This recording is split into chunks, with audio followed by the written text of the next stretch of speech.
Are we still having trouble with Mr. Cooper's connection? Showing fine here. Okay. All right. So I will call today's meeting for Monday, February 8th, 2021 at 1 p.m. our regular council meeting to order. Beautiful sunny day in Alberta, but as we all know in Alberta, looking outside doesn't tell you the whole story. So hope everybody is staying safe and warm and all of that fun stuff. And let's jump right into the meeting. So at this point, I'll call for any added items. I do have one myself. I'd like to add an item. I'd like to strike an ad hoc committee today to tackle the yearly process of doing a review on our CAO. So I will add that in as EFG 6G at the end of new business. Anyone else with an added item? Seeing none, we'll move along, and I would take a motion to accept today's agenda as amended. Councillor Harper. Thank you very much, Your Worship. I move that the agenda for Monday, February 8th, regular council meeting be adopted as amended. Excellent. Comments, questions, concerns regarding that motion? Seeing none, I'll call for a vote. All in favor? And opposed? And that motion carries. Thank you very much. All right, let's move along to adoption of previous minutes. May I start with a motion, please? Councillor Blatz. Thank you, Your Worship. I move that the minutes from the January 25th, 2021 regular council meeting be adopted as presented. Excellent, thank you. Comments, questions, errors, omissions? Seeing none, I'll call for a vote. All in favor? And opposed? Motion carries as well. Excellent. Let's carry on and get right into the presentations and delegations. Item 3A, a delegation from the Speaker of the House, Mr. Nathan Cooper. CAO, would you care to introduce? I think that was plenty. I think I don't think we need to carry on at any length. CAO has to have his word. Or you could just say Nathan as well. Mercy. Well, Nathan, Mr. Cooper, the floor is yours. Welcome to the Town of Olds council meeting. Oh, well, thank you very much, Mr. Merritt, Your Worship, councillors, others. It's a pleasure to be able to join you, albeit virtually today. I look forward to a time later in the hopefully not too distant future when we can all be back in the same room and being able to see the white in each other's eyes and communicate in person. But I also am very grateful for this opportunity to chat with you. Many of you know I effort to try to get to councils at least once a year, and so I wanted to be able to do that with you guys as well. I believe attended a couple of times in 2020, and really the purpose of my visit today is just to get an update from you folks, see how things are going. Obviously, there's been a lot happening, and I wanted to just say thank you very much to the municipality of Olds for all of the hard work that they have undertaken to help do their part in managing the public health crisis that we went through and are currently in the midst of, and hopefully this year will be much better on that front. Obviously, there's been lots of decisions that the provincial government has made that have had a negative impact on smaller communities and communities just like yours, whether it's in businesses, or particularly minor sports, I'm certain will be a large one for the community of Olds, or libraries. I know that my office continues to hear a number of concerns in these areas, and I continue to advocate on behalf of the good people of Old Didsbury, Three Hills, to the provincial government. And while I know that I am a part of that, I also know that at present, the Priorities and Implementation Committee, or PIC, which essentially functions a lot like the Emergency Management Committee, in conjunction with Dr. Henshaw and other health professionals, have been the ones who are driving much of the recommendations. And so, I think we've seen those folks react and respond a couple of times to good feedback that has been received by them through municipalities or other Albertans and members of my caucus colleagues as well. A couple of examples of those are, we had been advocating for a very clear path forward on what it was going to take to lift restrictions and what those things might look like. And so that's why I was pleased 2 weeks ago to see the minister and the committee and Dr. Henshaw very clearly lay out the 4-point plan, the 4 stages, if you will, that's equally tied to hospitalizations. And so at least now all Albertans have a target, and we can see when we get to certain milestones that we're going to see, have a sense of what will happen in those cases. Other things that I know I've heard from many of you, and certainly many constituents in the office in Olds, be it me directly or through Brenda, is a desire of folks in Olds, Didsbury, Three Hills to have more of a regional approach to the public health emergency restrictions. And while I largely agree with much of those folks, and I have been advocating to the minister and others that we might be able to use a more regional approach. Obviously, Dr. Henshaw and others have a concern because the healthcare system itself isn't a regional healthcare system, but a provincial healthcare system. And so that's why we saw restrictions tied directly to hospitalizations on a provincial level, not on a regional level. I continue to communicate about how I think some things could be done safely regionally, but as of yet, we continue to be in the spot that we are with respect to having the provincial plan. And so I would say that is my my public health update. Happy to take some questions on that. Happy to take questions on any other concerns that you're hearing, and we can take it from there. Excellent. Thank you very much, Mr. Cooper. And may I start with a motion to accept for information, and then I'll open the floor to questions. Councillor Ryan. Thank you, Your Worship. I move that we accept the presentation from our MLA, Nathan Cooper, and thank him for information, and thank him for being here to this afternoon, this cold, blustery day. Sunshine wise, it's nice, but it's pretty cold out there. So thank you. Excellent. And any questions for Mr. Cooper? Oh, there's Councillor Blatz, and then Councillor Thompson. Thank you, Your Worship. Good afternoon, Mr. Cooper. I'm glad to see you.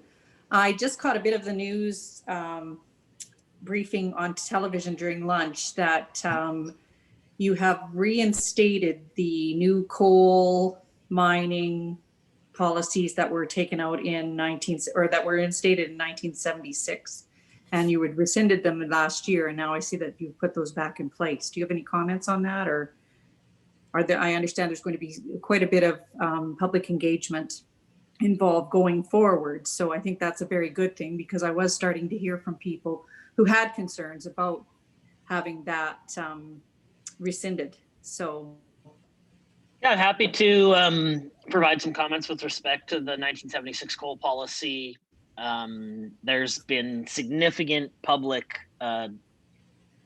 discourse and communication around this particular issue, and there's a wide variety of opinions on what exactly did the 1976 coal policy rescinding do or didn't do. From the government's perspective, and certainly lots of folks have spoken about this, and that the actual removal of the policy didn't have a negative impact on the ability to have coal mining take place on the eastern slopes.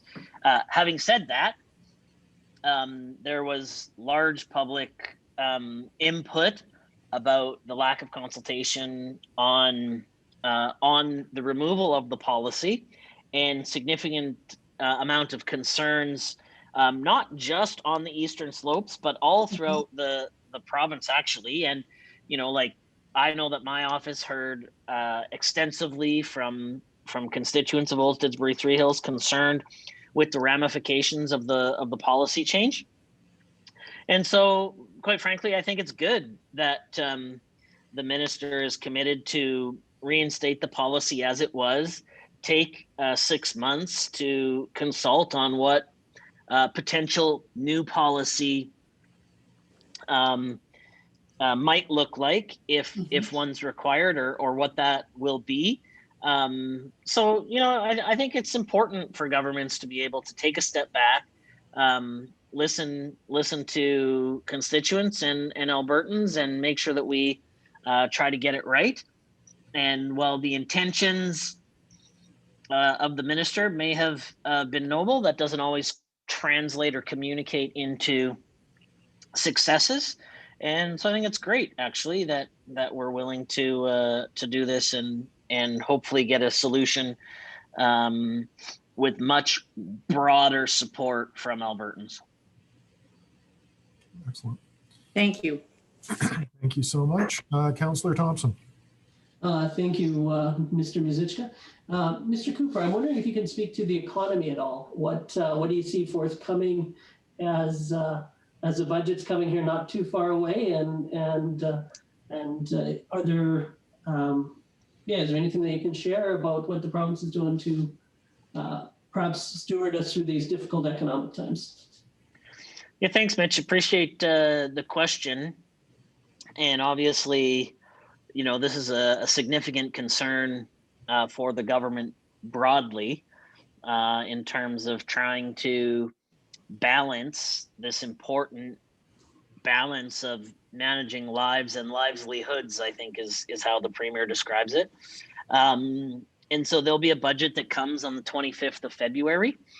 And I think, in that budget, we're going to see a commitment to the COVID response. We're going to see some ongoing supports for business, small business, and otherwise. And obviously, we're running massive amounts of debt right now, all at the same time. And so trying to find ways that we can be efficient, but also there are some very, very prominent challenges that the province faces.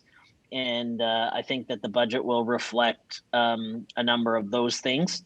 The government remains committed to trying to attract investment into the province of Alberta, both in the oil and gas and energy sector and otherwise.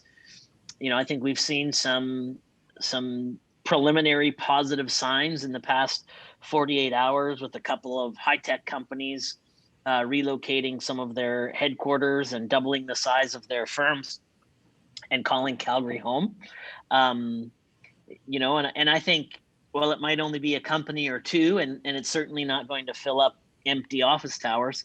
I think any positives that are out there need to be celebrated. I think the government has a responsibility to try to provide a positive vision for the province and a bit of hope. And I think anytime there are some successes like that, we should celebrate them. So obviously, with the vaccine rollout, and as that is happening. That's going to lead to some renewed hope in the economy. And I know people get tired of us or otherwise blaming the federal government for things. But I do think that the federal government has really let Albertans down on the vaccine rollout. You know, there are days in the past 3 weeks that we haven't been able to vaccinate new Albertans because of the fact that there's no additional vaccines, and this is unacceptable. Like the fact that Canada is taking vaccines from the sort of global pool of vaccines that is earmarked for other nations is disappointing. And well, it might not all be the federal government's fault. Vaccines are the pathway to freedoms being restored, and so hopefully we'll see a real positive vaccine rollout in 2021, and as a result see some good things happening in the economy. Excellent. Thank you very much, Mr. Cooper. I have Councillor Ryan and Councillor Overwater. Thank you, Your Worship, and thank you for your comments there, Mr. Cooper. I have a question with regards to funding through the COVID. Now, I know the town of Olds, obviously, we're really appreciative of getting the most money that we received. And it certainly helped our bottom line because we had huge expenses with regards to lack of use of our facilities, and those are ongoing even now. Obviously, we can't have our Sportex or swimming pool up at full speed. We didn't have our outside ball diamonds, soccer fields, and everything at full speed. So we're actually still feeling that pinch. And I'm just wondering, so my question is, I guess, is whether or not the province will be providing any more funding through that sort of program to municipalities that are feeling the pinch because of all the other pressures that we're receiving. Yeah, and I would just say that I don't have a definitive yes or no for you at this point. I know that the province and Minister McIver continues to hear from municipalities and some of the unique challenges that they faced as a result of the pandemic. And in the lead up to the budget, this is certainly some of the things that they have considered. So at the risk of, sounding very much like a politician to say stand by till the 25th of February, I'm just not 100% sure what those either expanding, continuation, or potentially new programs might look like. So on this one, we will have to wait for the budget. I do know, and I don't know whether or not Mayor Mazichka and Mr. Merritt had the opportunity, but I do know that there was that the minister held a Zoom call with a bunch of mayors and reeves from across the province last week or the week before, and this was certainly a topic of conversation on that call. Excellent, thank you. Councillor Overwater. Thank you, Worship. Hi, Nathan. Nice to see you. Hey, Marianne. Good to be seen. A question for you regarding the labs and such in Alberta. There's been a bit of talk about why aren't we sort of, with an economic development in mind, why aren't we pushing to have more labs in Alberta that could be working on these different vaccines that we need? I mean, the U of A, they've come up with some great treatments for cancer and diabetes. They're on the, the forefront of, innovative treatments for these types of diseases. So is that something that the Alberta government is actually, maybe pursuing? That, that gets a lot of people to work. And yeah, I would just like to hear your thoughts on that, what the government's thoughts are on these labs. Yeah, I don't know that we have any immediate plans to expand any of those opportunities. I do know that the U of A is currently working on a number of vaccine related projects. And so they have refocused some of their time and attention on that. And if that's successful, then perhaps there would be an accelerator on that, but I haven't heard of any projects in isolation to the work that's already being done. So, Yeah, a follow-up? well, so with the rollout of the vaccines that we seem to getting pushed further and further back. Now the end date was supposed to be September for most Albertans to have a vaccine. Is that end date now pushed further back due to the lack of vaccines that we're getting? Well, I guess that depends on who answers the question. We and the Minister of Health has been pretty clear and have expressed major concern about the lack of vaccines that are coming to Alberta. You know, last week the federal government told us we were going to get 61,000 less vaccines than had been previously promised. Then they just told us to change the 5 to a 6 on the bottle and everything will be okay. With respect to the Pfizer vaccine. And I think the Minister of Health has been pretty strong on this point, expressing some frustration with the federal government. Now, if you hear from the federal government will tell you everything's okay. I think we're on track is the language that they use. I'm certainly concerned like you are. And I know that there has been times where we, the province, have efforted to negotiate directly for procurement on our behalf, particularly because we have such, Alberta Health Services has some challenges. People are sometimes frustrated with Alberta Health Services, but being the largest health employer in the country and the single largest health system in Canada, because we don't have a regional system, and places like Ontario have regional health systems, and so they don't have some of the same procurement power that we do. I know that the Premier and the Minister have talked about efforting to try to procure vaccinations directly. Now I understand that the federal government has created some barriers to us to being able to do that, and the Canadian Health Act also presents some challenges.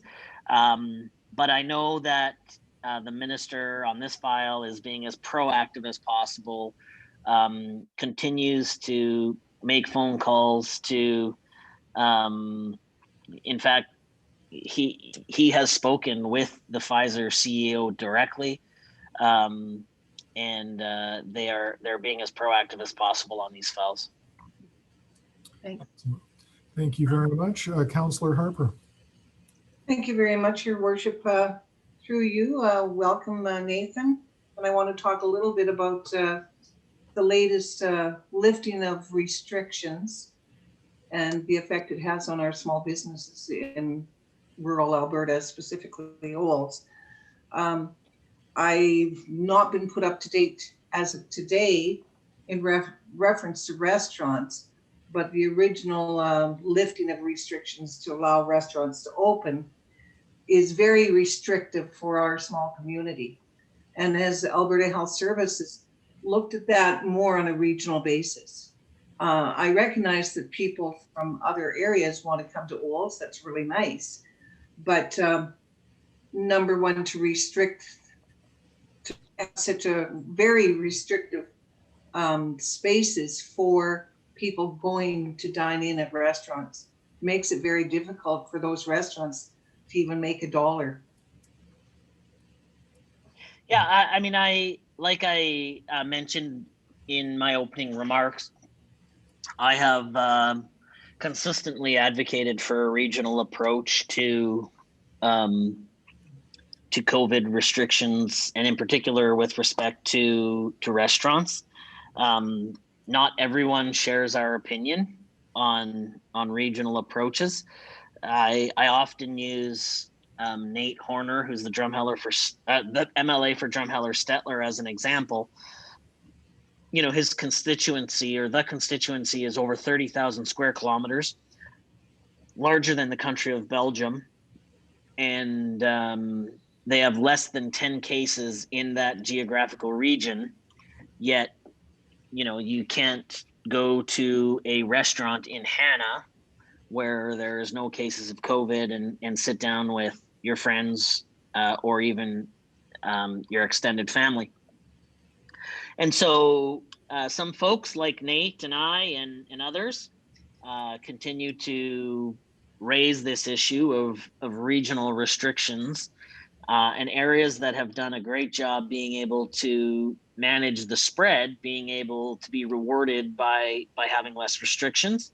As I mentioned, the concern, of course, is that the people from regional Alberta, when they need healthcare, it's located inside a provincial-wide system, and so the numbers don't count where they came from, just that they were a case. So, but that's not to say that I won't continue to advocate for that, particularly, you know, like restaurants in rural Alberta that don't have the same sort of options for, you know, food delivery services and other ways. You know, you can't skip the dishes to Reed Ranch, for example. So that's sort of where that's at, and the work that I continue to do on that file. Well, thank you, Nathan. Thank you very much. I have Councillor Overwater. I have a couple of comments quick. Yeah, I'll sure. do Go ahead ahead. of you, Councillor Overwater, if that's all right. Oh, yeah. Yeah. Go. Yeah, more just statements, not really needing to have an answer. Congratulations on your government tying the restriction reductions, and if we, sadly, I hope we never have to go back up, but tying it to something that everybody can see and that's very transparent. I think that was a difficult thing for Albertans throughout this whole process, was to having restrictions and not knowing why you were making the decisions you were making to make those decisions. So tying them direct to hospital influx is phenomenal. That was the whole idea behind the restrictions right at the beginning, was to take the pressure off the healthcare system, and I congratulate you on that. I would encourage you, although I do understand the logic behind it, but please keep going with this regionalization to give us a little more leeway to reward our citizens for doing the hard work that maybe some of the bigger centers, the populations there aren't doing. The other big thing that sort of ties back to Councillor Thompson's economic end of it, I would really encourage the Alberta government to look at our supply lines and find some way to set up some of the lessons we've learned through this whole thing is don't rely on anybody else for PPE, don't rely on anybody else for labs, and don't rely on anybody else for vaccines. We need to set those things up homemade here in Alberta. And that doesn't mean we have to develop a vaccine from scratch ourselves, but have the ability to make it here and to be able to, you know, go to Pfizer and pay for the formula to sit and be able to produce it here in Alberta. I think we have the technology to take care of all three of those things in case COVID rears its ugly head again, or we come up against another virus down the road. Supply lines within our own province, we know we can rely on them. We don't know that we can rely on international supply lines anymore, for sure.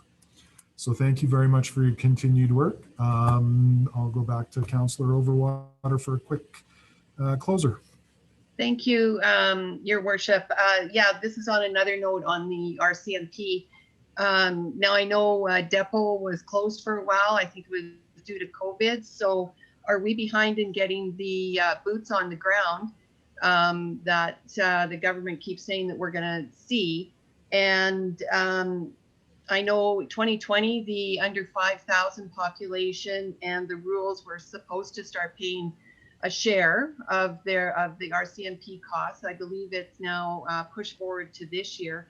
When will they start seeing that? And will all the monies actually go back into the communities?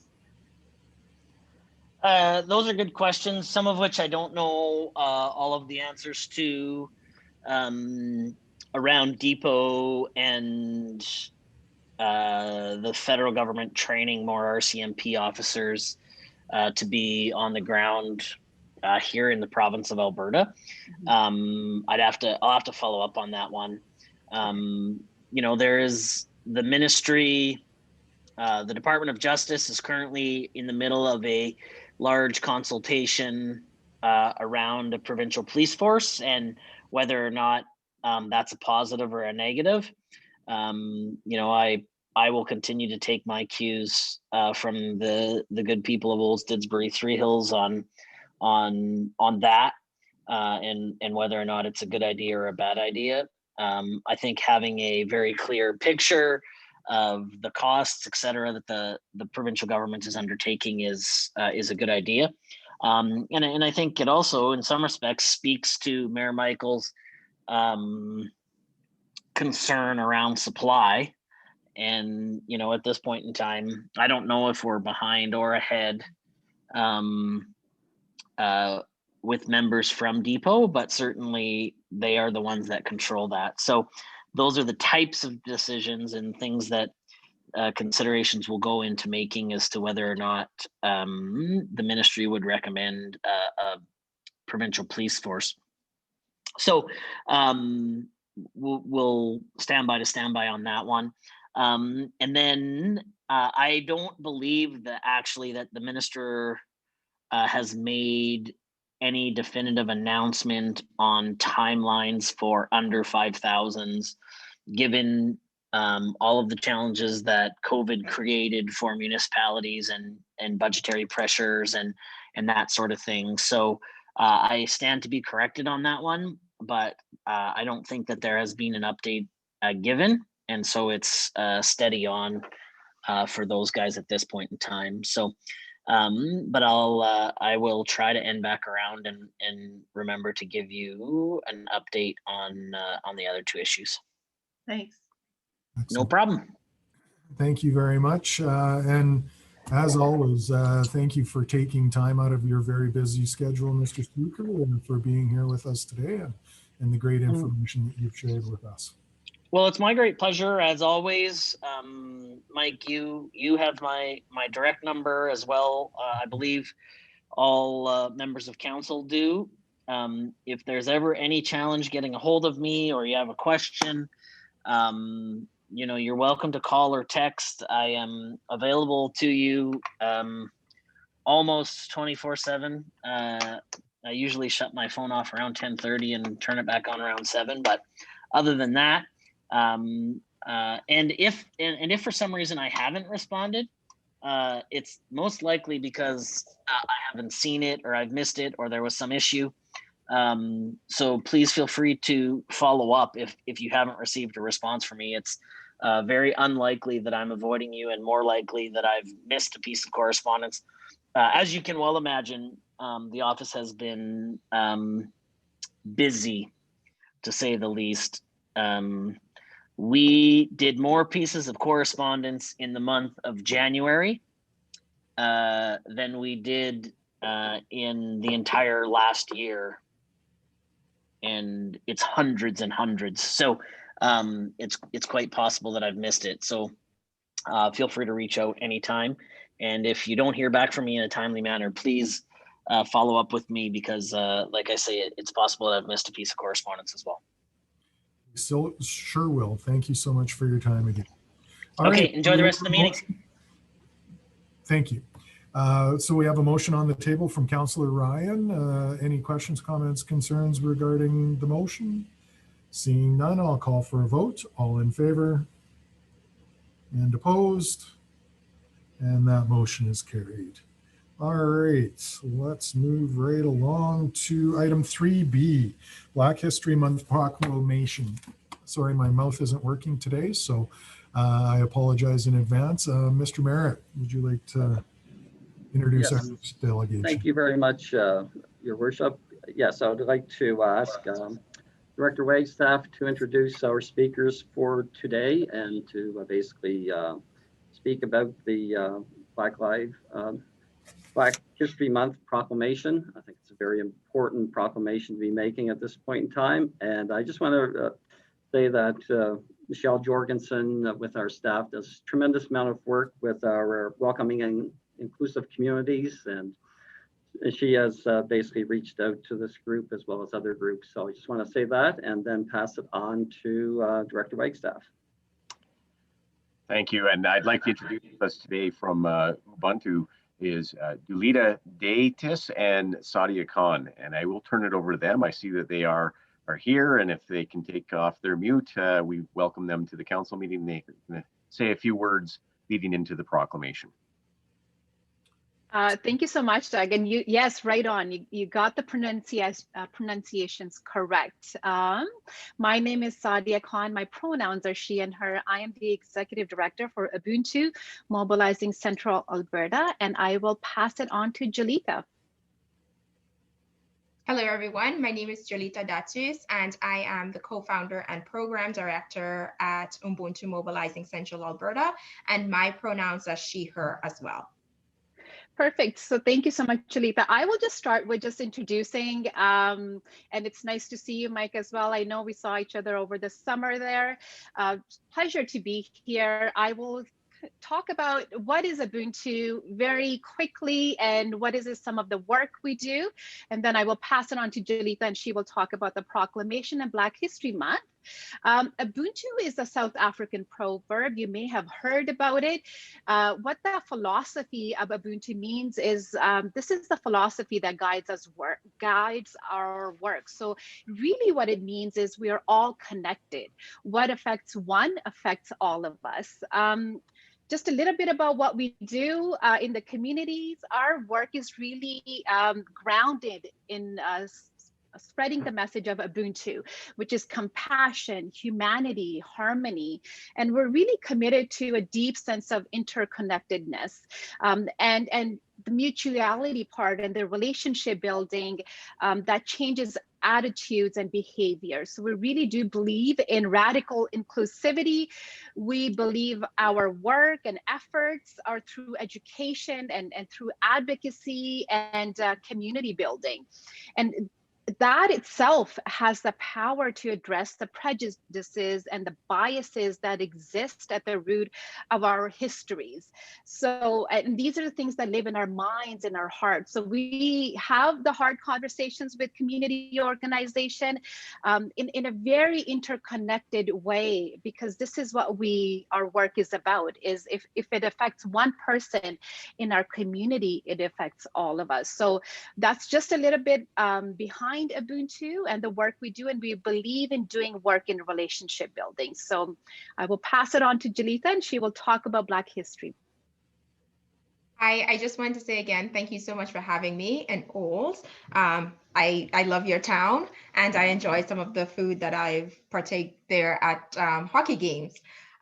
So Black History Month is important, and this year, even due to COVID, we wanted to host Black History Month in Central Alberta, because for many, many years, people have traveled to either Calgary or Edmonton to celebrate this occasion. And this year, we really wanted to start and say, hey, Central Alberta can celebrate it as well. And just a little history of Black History Month in Canada. So in December 1995, the House of Commons officially recognized February as Black History Month in Canada. And this was following a motion introduced by the Honorable Dr. Justine, who was the first Black Canadian woman elected to Parliament. And we now know that Black History Month is celebrated across Canada.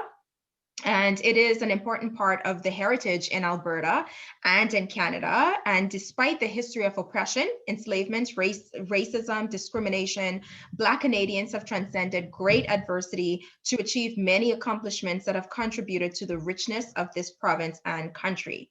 And in recognizing the past, including the hardships, trials, and sufferings of our ancestors, as well as the numerous successes, victories, and triumphs, it's important to understand the rich history and how it influenced our contemporary culture. And this year, Ubuntu wanted to reflect, to remember, and to educate. And so we didn't want to focus solely on the past, but we really wanted to celebrate the present. The achievements that we have made. We wanted to celebrate the arts from people from across Central Alberta in songs, through poetry. There's an art competition that is happening. And especially because of the tough year that we have all had since last summer with the pandemic, as well as a lot of the racial tensions that caused a lot of conversations to come about, we really wanted to start this healing process in Central Alberta by celebrating, because you can get anyone together in a group as long as there's food, good music, and dance. People tend to get along, and that's what we're trying to do while still observing COVID protocols. And so we've been sharing stories of Black people who live in Central Alberta, who work in Central Alberta, who attend school in Central Alberta, who attend universities in Central Alberta, who's involved in sports in Central Alberta, because we want to show that we are here and this is home. But we didn't want to make it just about us, because you can't celebrate a birthday by yourself. And so for Black History Month, we wanted to get other people. We started it off with a blessing and a smudge from the Red Deer Native Friendship Society, because we do recognize that we are on Indigenous land and territory. And so we started with that blessing, and we've had other people come in and join us so we can have movie nights and talk with the young people. And with the proclamation, why we really wanted to ask mayors and towns and cities and even villages is because we want it to be something that sets the tone for the rest of the year. Because for many people, if it comes from just their neighbor or someone that they know, then it's not as official. But when it's something that's officially done in the official language, then they feel as if they are a part of it and that they then can continue the work. And so in the proclamations, we're just asking for the recognition of Black contributions to Canada, especially Alberta and Central Alberta, especially at the time where we're trying to thank our frontline workers, our healthcare workers, caretakers, the teachers. Those are the people that we really want to focus on. And just to let people know that the Black community has been here, dated back to 1910 and even before, with Amber Valley, and everyone knows about John Ware, Violet King, who was the first Black woman that was called to the bar and in Alberta. So we want to celebrate all of those good things, but it takes all of us to make the celebrations happen. And so that's why we've asked friends and partners and community partners from across Central Alberta to help us celebrate, because we need to bring people here to Central Alberta as opposed to everyone going to Edmonton or Calgary, because we have what they have too. And so that was my 5-minute pitch, my elevator pitch. I hope that I get thumbs up from you. And I'm looking forward to attending more Junior B hockey games and other hockey games in Old sometime soon. Thank you. Excellent. Thank you so much, Alita. Oh, Yep. Sorry, carry on. I was just quickly going to say I shared our Facebook page with everyone in the chat here as well, and just a little bit about the Black History Month. So all of our events are on the Facebook page. You can register and attend via Zoom. Excellent. Thank you so much, Sadia and Julita. It was fantastic meeting you this past summer, and you put on an excellent event, and we had a beautiful day for it. Just a little bit sad that COVID happened to be there. I think we would have probably had a much better turnout if that wasn't sort of hanging over our heads. But I appreciate all the continued work that you're doing, and thank you so much for reaching out for us, to make this proclamation today. So at this point in time, I would like to ask for a motion to accept for information and open the floor for questions or comments. Anybody? Councillor Blatz. Thank you, Your Worship. I move that February 2021 be recognized as Black History Month in the town of Olds, and I'd like to thank both you lovely ladies for being here today and participating. You gave us an awful lot of information, and I appreciate that. And thank you so much. Excellent. Thank you, Councillor Blatz. Anybody else with comments or questions? Yes, Councillor Ryan. Thank you, Your Worship. I too would like to thank both ladies for being here. I think this is an important thing to have as a proclamation. You know, it's interesting when you look at some of the history that goes on and all the contributions that so many different people have made to Alberta, and certainly people of different cultural backgrounds should all be recognized. And this goes along with our inclusive community attitude here in Olds, and I think it's just a welcome thing. Thank you very much. Excellent. Thank you. Councillor Bennett, did you have your hand up before Councillor Thompson? No, we'll go to Councillor Thompson. Thank you, Your Worship. This may be a little bit repetitive as well, but thank you very much, ladies, for presenting today and for the important work that you're doing in Central Alberta for all Albertans. And so just wanted to thank you for that, and make sure you got that thumbs up. Anybody else before I go back to Councillor Ryan? No, seeing none. Councillor Ryan. Yeah, thank you, Your Worship. I would just like to say that perhaps we could even add these lists of events onto our Facebook page as well, or at least a link so that people can link in and to know them locally as well. So, Your Worship, we do have a community marketing and promotions plan in place for this proclamation, as well as the other proclamations that are coming up today, so that we can promote them throughout the month. Perfect. Thank you very much, Mr. Wagstaff. Thank you, Director Wagstaff, for being proactive. Mr. Merritt. Yeah, and also the events and activities that are going on this month are listed on page 13 of our agenda. So if the public are listening or going to look at YouTube to find what's happened today, they can find those events and activities taking place. Excellent. Thank you very much. Any further comments, questions, or concerns? Seeing none, once again, I will thank you very much, ladies. The experience working with you in the past has been phenomenal, and I look forward to future events and so forth that you bring to Central Alberta. Please don't forget us when you're doing events in other communities as well. Please reach out to us, and if we can get some representation from the big town of Olds and your other locations, we'll do what we can. So thank you so much. So we do have a motion on the table, and unless there's any further comments, questions, or concerns, I'll call for a vote. Seeing none, I'll do just that. All in favor and opposed, and that motion carries. Thank you so much. Thank you so much, and likewise, amazing town of Olds and everyone on this call, and thank you for your support. We absolutely appreciate it. And this is what Central Alberta looks like. So awesome. Have a great day, everyone. It was such a pleasure to be here. Take care as well. All right, let's keep moving along. We have a COVID-19 update next on our list, item 3C. Mr. Merritt. Yes, and I would just like to ask Director Powell of Emergency Management to give us, as he's done so many times in the past, over almost a year now, an update on COVID-19 in the town of Olds. Director Powell. Thank you, Mr. Merritt. Just do a quick sound check. Thumbs up, everyone good? You can hear me clearly? Yeah, so as you say, you're probably getting quite sick of me and having me come on every 2 weeks and give you this presentation. Appreciate the assistance from Jennifer Lutz and also Mr. Chant to fill in when the time comes as well.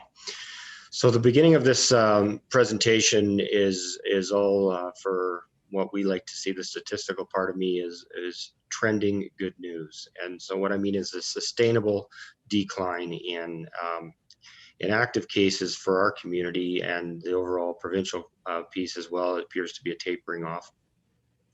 These are some of the thresholds, I guess, of Mr. Cooper earlier mentioned milestones, but the concern as emergency preparedness folks such as myself is, the barometers that are there are not instant. They're not instantaneous like a speedometer reads on our car. It does take time, and a lot of times this type of disease is essentially easily transmitted and easily spread. And so a lot of times we're hearing the information after the fact. And so the overall trends are the important piece. And more importantly will be the trends of what's going to happen once some of the restrictions are lifted. And, everyone knows in this agency or in this group that our cases will climb. Will they climb to a measurable level that we can handle? And do they have the capacity and the bench strength to be able to react quickly and appropriately and maybe consider regional inputs or not? The jury remains out on two camps on that regional focus. There's going to be a lot of learns about this whole story on this, and I find a comical example in Calgary when the regional opportunity was presented to close down the arenas. It was a matter of minutes, not hours, before phones started to ring looking for ice space in Olds because Calgary was closed. And so those are the challenges that we're facing with some of those regional considerations that Mr. Cooper is mentioning. Going forward, ICU counts are down, great thresholds, great barometer readings. I agree. I applaud Mr. Mizicka's thoughts on being able to palpate that and see that and understand that and say, okay, when we hit these hospital counts, we'll consider this. My concern is, have they calculated those thoughts with the infectability of this new variant and this new strain? Because of the initial information we're hearing about that, it is significantly more contagious than the existing COVID strain we're dealing with. And just like the virus, we have to learn to adapt and have to work with this as well. And so that happens. Those are the pieces that we'd like to watch and be cognitive. Now, having said all the good news pieces, the ICP is actually looking at a retraction of staffing. We're in the low teens right at the moment, and we want to retract by the end of tomorrow into somewhere in the vicinity of 6. You will still have the team around, and we will still be providing some council updates as we go.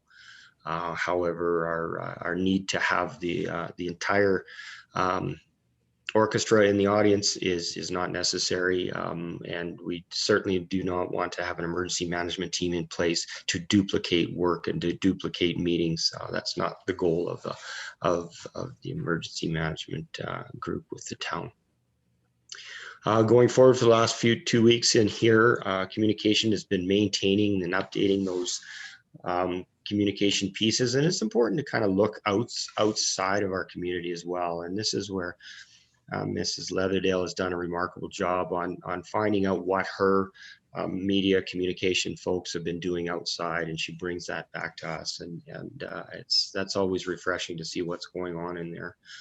Liaison officer, as well as Mr. Jorgensen, is also constantly revisiting with all our groups, partners in the community, that are giving her the regular updates as well as to what's going on. Happy to report that the college, with a population in excess of student population in excess of 1,100 and staffing population, I'm sorry, I can't remember that number, is over 200, is not one COVID related case. And Sundial are doing very well with just some isolation at this moment in time. Mountain View Seniors, again, no COVID cases as well. I believe my statistics last read, which is Friday's data, is 3 cases in our community. So still some very good statistics for our community. Municipal enforcement is also resonating a very high degree of compliance, public compliance in the region. And AHS has also been utilizing them when needed, and it's a great 1-2 punch opportunity, but understand that there has been a significantly high degree of public compliance in our area. So that's all good news stories to deliver forward. ESS is still working with doing some communications drive-bys, celebrations when they can. They're monitoring the protocols, isolation, this international travel, federal legislation or federal mandates that are coming out are being followed, and we just wanted to have a better understanding of what that's looking like and when it's going to be implemented. There's a little bit of a confusion out there that we want to be on top of, and making sure that what the feds are going to impose for returning people to Canada are clear on what they should be doing. And then confirm if there's any isolation accommodation in place for those that we do have those proprietors that are willing to do that, and how that's gone up. So basically, essentially have those pieces in place to provide that information should that need ever be called upon. And I am not personally aware of any direction or any isolation that's happened to date. Public Works, normal operations, just still adhering to their isolation protocols, loitering in the parking lots in your own vehicles for contractors, etc., and doing a remarkable job. And it's just, you hear this business as usual type stuff, but it isn't business as usual. They're doing a great job out there on trying to conform to a changing world. Their roles are very, very important, and their roles are impacted significantly should any of those go down. They are well aware of how this is going to work for us if they do go down, but the general public doesn't. And it's important for those of the people that say that having normal operations, it isn't necessarily normal operations. They're doing a good job maintaining their protocols. So the focus again, I think you're well aware, and I'm sure there's going to be questions related to the reopening Sportsplex pieces, and we will redirect those questions to Director Wagstaff, as well as for the Aquatic Center. Fire as well, no big news on that other than Deputy Chief Jersvik has been standing on his head trying to maintain some protocols, because he has a director of emergency management that shows up once in a while, every 2 weeks, and says, let's space these guys out. We have a 10,000-foot base space, and we will use the base space before we use the classroom. So it's working well, and trying to focus on outdoor training. I think that's not happening this week though, because it's a little chilly out there. So that's essentially all we have so far. And oops, there's another slide. I apologize.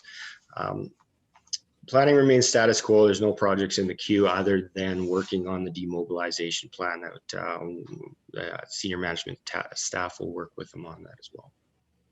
And that'll dovetail into recovery efforts with providing not just email assistance as to where programs can be, but to actually see if we can work on stick handling some of that assistance and guidance of where it's needed, and working on those types of pieces. Logistics remains right now. Supply is good. PPE request is good. We have some people that are clear on burn rates and what we need to use, and then there's been really no disruptions as of late largely since November, October. For PPE, and we're seeing a large supply at the stores for our merchants in the community as well. And Finance and Mid has reported just a status quo, but again, it's a COVID-related thing, and there's big reporting pieces that will come after this. So, all in all, everyone has been doing a remarkably good job and maintaining quiet, and thank the public for being so compliant on this stuff. And we definitely want all this to come to an end, and you're doing a great job just hanging in there. Excellent. Thank you very much, Director Powell. Once we get back to a normal view here, Councillor Overwater, would you like to start with a motion and then we can go into some questions? Sure. Yes, council would like to accept the Emergency Management Agency's presentation on COVID-19 as information.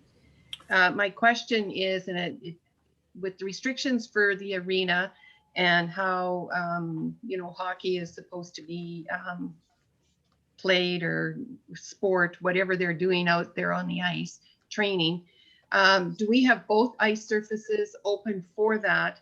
And if not, I know we have, other community groups that want to be able to get on the surface, on the dry surface. So would we consider, since there's regulations on how many people can be there and probably the times we're open, will we be taking out the secondary ice in order to accommodate possibly some of these other groups that want to get on the dry surface for training? I'll pass that on to Director Wagstaff, please. Yeah, thanks. So there's a number of questions that you've asked into that.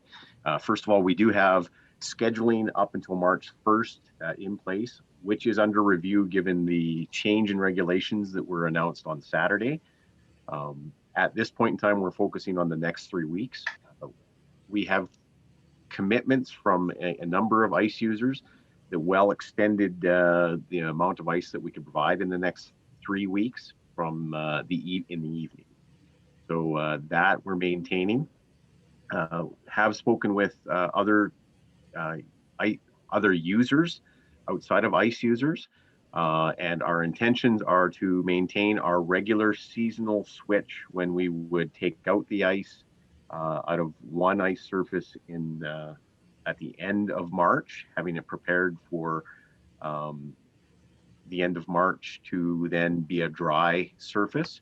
And then the second sheet, again, anticipating that there will be ice usage continuing with regards to allowable regulations from the province until the middle of May, which is our typical cycle on an annual basis. There is always an annual conflict for demand on the dry versus ice surface when one season is closing and the other season is open. So that's irrespective of COVID. Speaking directly to the COVID impacts that we have, is we are still sorting out what the new regulations would entail. So at this point in time, we are clear on the fact that the Sportsplex is open for scheduled appointments only. So for those who have booked appointments, it is open for them to come in and participate under the regulations as they are. So that's where we're at with the Sportsplex. The Aquatic Center is still closed until further notice. Under survey of surrounding South Central Alberta communities, 15 communities that have pools, 4 of them have chosen to open in some amended forms. So we are still, watching to see how that unfolds for them. But a majority, including the city of Calgary, has maintained pools closed until further notice. So that's where we're at this point in time, is our pool is closed until further notice. And we'll continue to assess whether or not we're able to offer any services well within the health regulations. Excellent. Thank you very much, Director Wagstaff. Any further questions, comments? Councillor Thompson.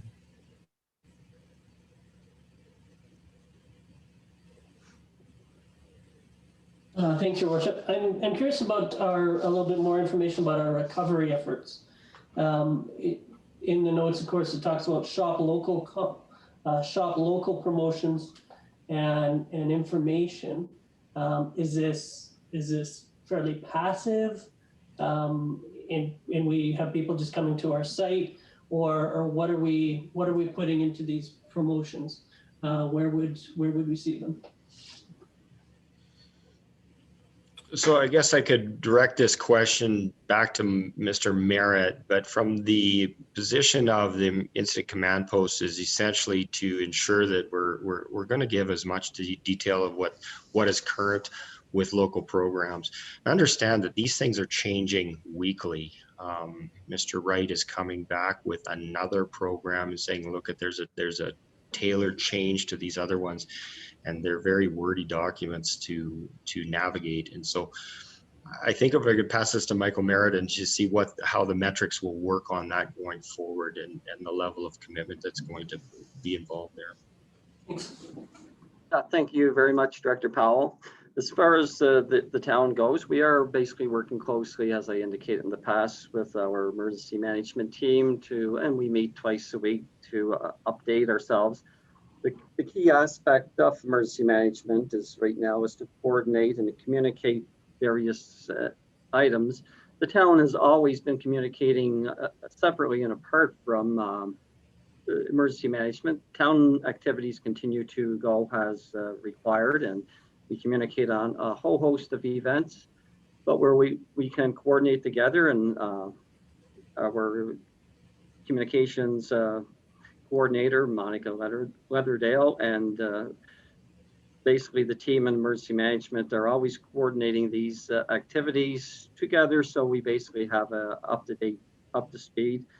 Mr. Wright with the Secretariat is keeping businesses informed of the various activities that are going on, and basically we are still dealing through ESS with networking with our volunteer community as well. Excellent. A follow-up, Councillor Thompson? Yes. So would business look to contact the recovery committee, or would we just say go to Facebook? I was looking more for where you'd find these kind of details. Yeah. It's on our website, but as well as Mr. Wright is in constant contact. The Secretariat is not just the town. It includes the Chamber of Commerce. It includes Olds Institute. And we are going to be setting up a BRE committee, a business retention, attraction, and investment committee in the very near future. So I don't think Mr. Wright is getting any shortage of phone calls in regards to this, and he is sending out information to various groups as well. So, so there's not just one source of where you go to. If people are in question, please contact Mr. Wright, and he will basically direct you in the right direction, so to speak. Perfect, thanks. Councillor Harper. Thank you very much, Your Worship. And through you to Councillor Thompson and the rest of Council, as you're well aware, the Olds Chamber of Commerce has membership on the Secretariat, and those links are updated all the time on the Chamber website for local businesses to seek out opportunities for grants and COVID relief information from both the federal and provincial government. And it is very fluid, so we try to update that at least weekly, if not more often, so that an individual local business can click on those links and go directly to where that information is and the steps that they can go through to apply for grants or other types of relief. Excellent. Thank you very much, Councillor Harper. Any further comments, questions? Councillor Ryan. Thank you, Your Worship. I have a question through to Director Wagstaff, and that is on the Aquatic Center. So is it AHS that has said that we can't open these yet? They're still under the restrictive covenant, so to speak? No, the regulations are allowing pools to reopen. What we are looking at is what it's going to take on staffing levels. That's the one piece. And the second piece that we're looking at is how that relates to the number of lanes we have. You know, whether we can space out the required space with 5 lanes as compared to a 6-lane pool. That's one of the differences. At this point, we're still monitoring everything to see whether or not the openings that have gone forward Our understanding is of the 4 that are proceeding, 2 of them have requested approvals or waiting for AHS approvals to their plan, and 2 are moving forward with some limited openings. One of the things that we are reaching out with is, as you can understand, even the user groups themselves are still scrambling a little bit, because it was available as of Saturday to open up to teams like our swim clubs. So even the club itself isn't certain at this point in time whether or not they even have a desire to move forward. Whereas 2 of the pools that are opening up, we are made aware that their swim clubs locally wanted to have some access. So that was one of the reasons that they were opening up with limited access. Oh, okay.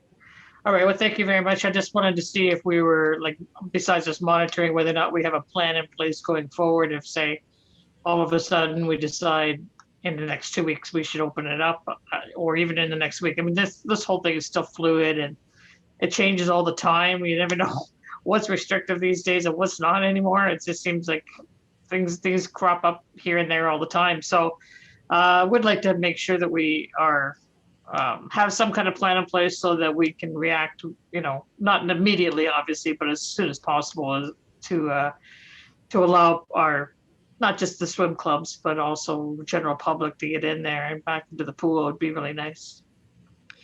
So with no pun intended, as you said, it is a fluid situation. Yeah.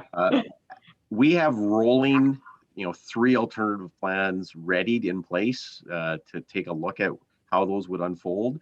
So we are working on a number of alternatives ready to be able to do. Our biggest challenge with the pool itself is the scheduling of staff. That's going to take a little bit more time, even once we make a decision of when we're going to open. The time to schedule the staff in to ensure that we have the coverage that's required is our biggest time impediment.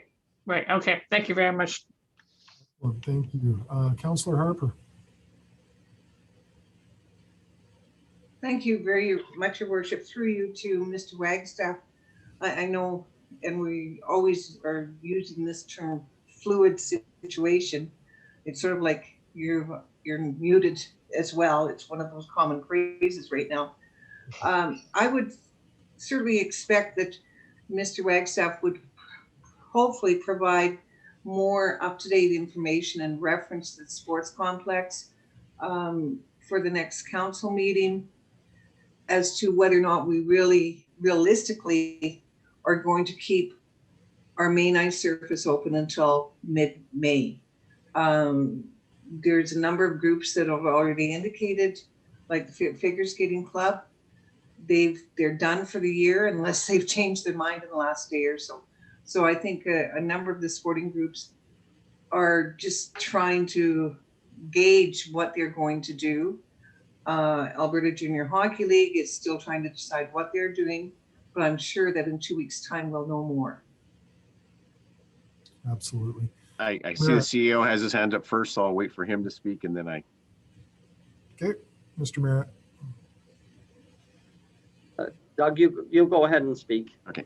So that's, as you described, Councillor Harper, we are looking, our first focus is the next 3 weeks. So our commitments are till March 1st.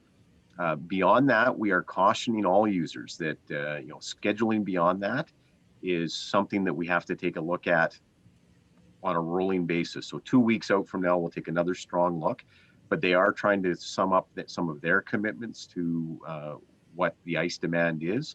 At this point in time, in our prime time essentially after school from 4 until 8 p.m., it appears that we would have significant enough interest that we would be able to fill those slots, and the reduced hours that we have on the weekend, a significant amount of that ice as well. So that still works, and it would also allow us the opportunity to consider what the dry ice would or the dry floor space would be.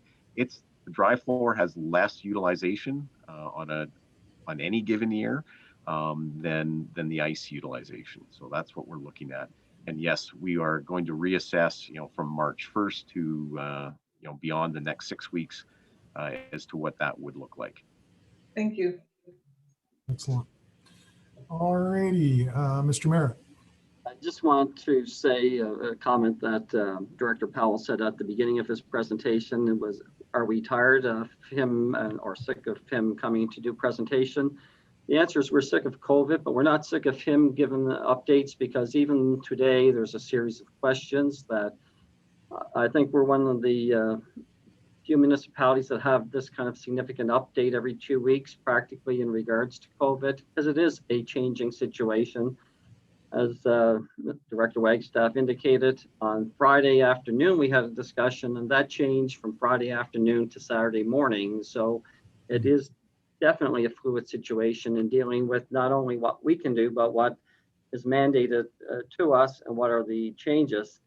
And even today, we're still seeking clarity on what those changes were from the Friday afternoon, Saturday morning announcements that were made. So I think this is very important to give you updates every 2 weeks, and hopefully they're going to be short, but sometimes they are a bit longer. And so, yes, I was hoping someday we wouldn't see you too often, Director Powell, but until we really get COVID in a more stable situation, you'll be joining us, or Butts will be joining us.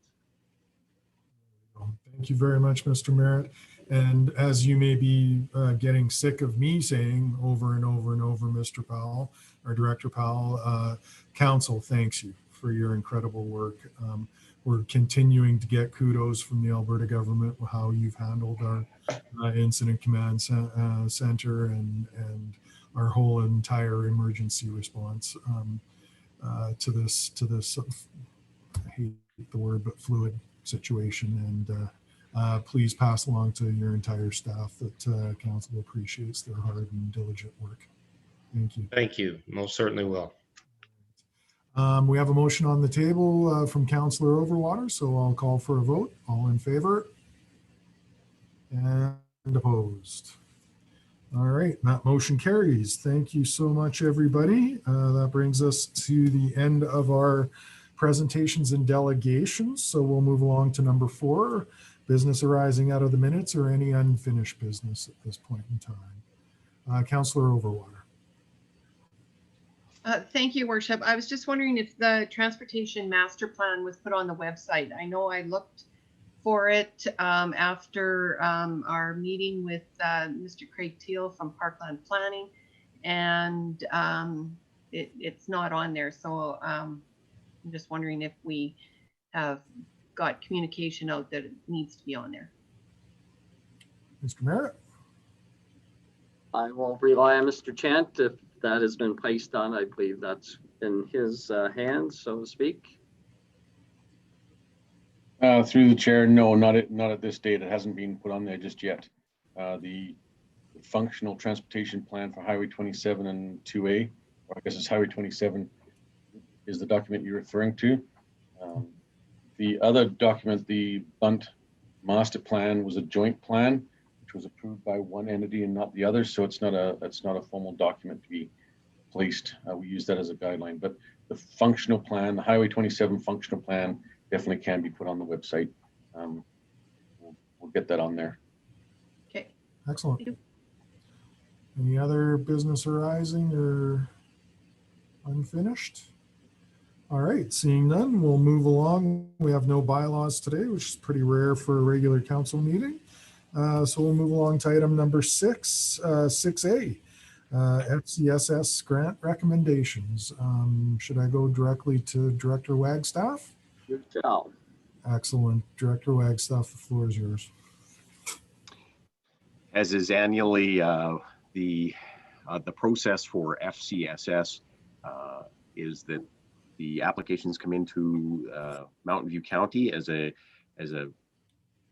common location for all of the municipalities within Mountain View County. Then FCSS staff meet to review those to ensure that there isn't any duplication and that there isn't overlap. And where overlap does exist, that they're all under that awareness if there's been a multiple application to more than one municipality within the region. Then from there, in Olds, we take those applications to the FCSS Advisory Board for review. and then bring recommendations to council. And those recommendations are enclosed today with the recommendation.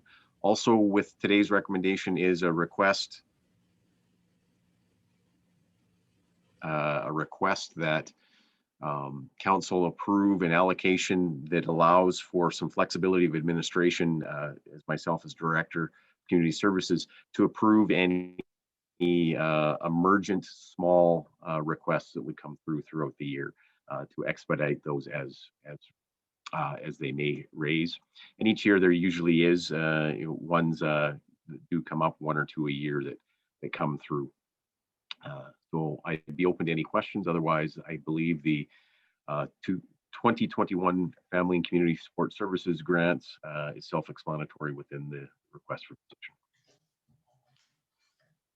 Excellent. Thank you very much, Director Wagstaff. So it looks like we have 2 different motions here. So if I may get a motion for the first one on our RFD. Everybody moved, sorry, Councillor Blatt. Every time we get a shared screen, everybody's position moves on my page. So bear with me if I miss you. Councillor Blatt. Thank you, Your Worship. I move that council approves the FCSS grants for 2021 as recommended by the FCSS Advisory Committee dated January 21st, 2021 as follows. You don't need me to list them individually, do you? No, I think we're good with that motion. Okay. So they just total $106,102. Excellent. And did you have a comment or a question? No, not at this time. I do next time. Okay. I think I had Councillor Overwater, then Harper. Thank you, Your Worship. Yeah, I'm just looking at the different allocations.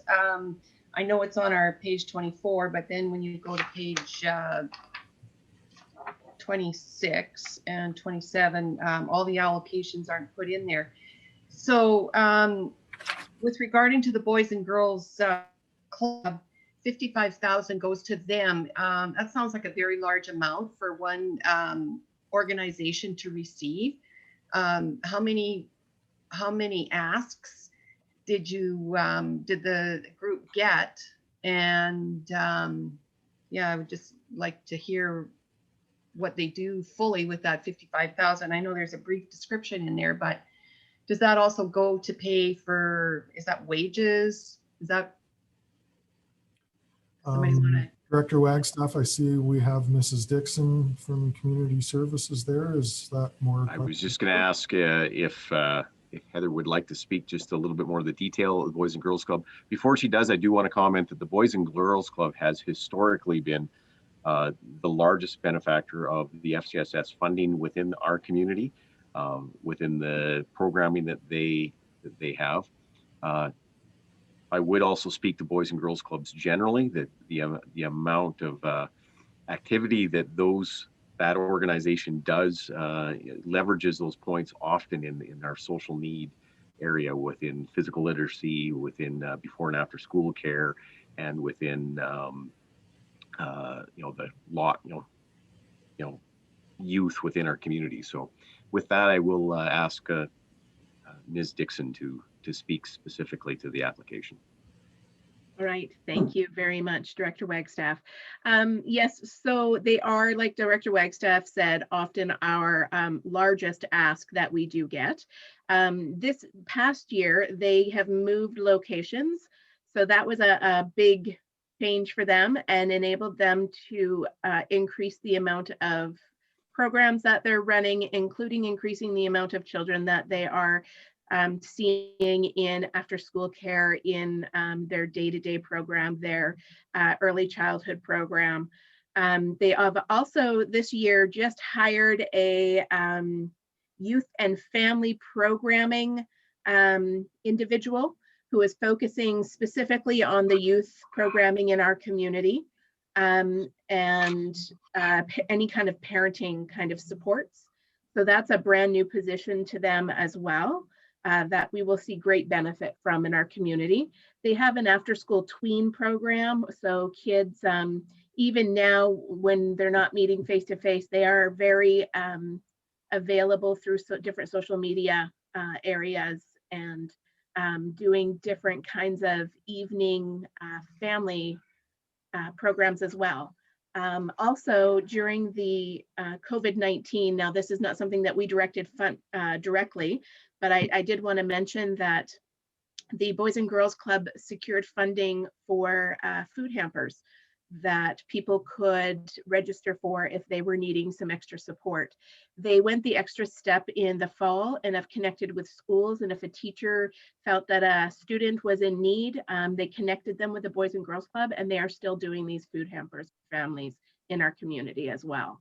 So based on their change of location, the bigger area that they have now in that location, increased rent, they'll have some increased, obviously, utilities costs, and that new position that kind of makes up for the jump that we've seen from last year. And in fact, it's all of that service that they're providing is much, much more than the jump that we saw in dollars. So they're doing great. Just supplemental, Mayor Majishka. So I know we do have presentations from the Hospice Society, the Hope Society, the Yes has come, and the other ones. Is there a chance that they would come and do a little presentation for all of council, so that we all get the gist? I know we get it from you and Mr. Wagstaff, but from their president to come and share with us, really some of the stuff that they really are doing within the community. And I think it'd be beneficial for all of us, and then we can understand the monies why the monies go there, as why they go there. Yeah, for sure. The Boys and Girls Club is going to be doing a presentation for the FCSS Advisory Board. So I am certain that they would be more than pleased to come and present to council. I just also I would like to mention that this is one group out of the groups that we fund that we see regularly giving back to the community through volunteerism. This year, they were one of the groups that stepped up and helped for At Olds Fashion Christmas, and did not waver in their support of being there. And we couldn't have done it without them. And for the last 7 years have always been either at the Olds Fashion Christmas, but also at Canada Day. They've been a huge part of that, as well as sitting on the Canada Day committee. So they also really tend to give back into our community that way. But yes, certainly I can get them on a future council agenda for you. Thanks. Thank you very much. Any further comments, questions, concerns? Councillor Harper, then Ryan. Thank you very much, Your Worship. Through you to Mr. Wagstaff or Ms. Dixon, in reference to the tongue just doesn't work right today. The Moccasin House, there's an indication of granting of funds, but in pages 27 and I believe it's 26, doesn't explain what it's for. Is that where the information is about the? Yes. Sorry, I was just trying to Project catch up. description. Thank you. Yeah, so that I apologize for that. Yeah, that is funds for project supplies or program supplies, so that the programs that they are offering to the community, they have the supplies to be able to present those and to have those on hand for the community members. So that is not for wages or anything like that. Excellent. Thank you. Thank you very much. Councillor Ryan. Thank you, Your Worship, and through Director Wagstaff and to Heather Dixon. I was wondering about the Hope Thing grant, because it says here about covering the one-day conference. Is that all that covers, that amount? And then what happens if, did we fund that last year? And what happens if that conference is canceled? And so what happens with that money? Or if it goes, can we get some explanation as to where these funds go to? So if I may answer the second question first, and I'll let Heather answer the first question. But the second question about what happens if something doesn't happen, those funds are returned. And you will recall just at the end of 2020, we came back to council with a request for two other, no, they were somewhat COVID related activities of groups that qualified for FCSS funds. Those funds were available because we had some funds returned to us, Okay. like this conference that didn't happen last year. And they did do a virtual piece, but it did change their the amounts that they required. All right. Thank you. Dixon? So just, sorry, for Councillor Ryan, when we had, back in, I think it was April, we had a meeting with the province in regards to FCSS funds. And we're encouraged by the province to have our groups continue with their programming, although it may have to slightly change. So a good example of that is the Hope Conversation Has to Happen. Clearly, they could not have a large conference this year with 200 or 300 people sitting around tables. So they were encouraged by Mountain View County FCSS, as well as myself and Didsbury FCSS, to be creative and look at another way they could fulfill their outcomes that they have to report on, but still offering something around the mental health and wellness in our community. The founder of that group, Andrea Howiak, worked very, very hard and came up with some radio interviews and spots highlighting mental health and wellness. She had, for example, Lisa Orman on talking about mental health issues that affect our community. So she worked really hard with those guest speakers she already had lined up and had them doing interviews. There was also a number of little articles within the paper as well. So she was able to spend her funds and reach her outcomes, but just do it in a slightly different way. Right. So that would be her plan going forward this year too, if she can't meet, she's looking at hopefully in October or November. Excellent. Okay. Thank you very much, because I know this is a good program. So Yeah. Thank you. Very good. All righty. So Councillor Overwater. Yeah, I would just like to make sure that this presentation is amended to have the Maugason House on there and put the dollar figures into pages 26 and 27. Yep. We can certainly get that done and out to council in due course. It can just be added to the next minutes. Excellent. All righty, unless there's no further questions, we do have a motion on the table for the first part of this. Seeing none, I'll call for a vote. All in favor and opposed. And that motion carries. All right, so we do have a second ask in this RFD. Sorry? Oh, Okay, didn't see anything. Yes, may I have the motion, Councillor Overwater? I think you had your hand up first. Thank you, Worship. Yes, I move that council approves 5,000 allocated in the FCSS budget to be approved by the Director of Community Services in increments up to $2,000 to be distributed to eligible projects that may apply throughout the year. Excellent. I think Councillor Blatz had a question on this one.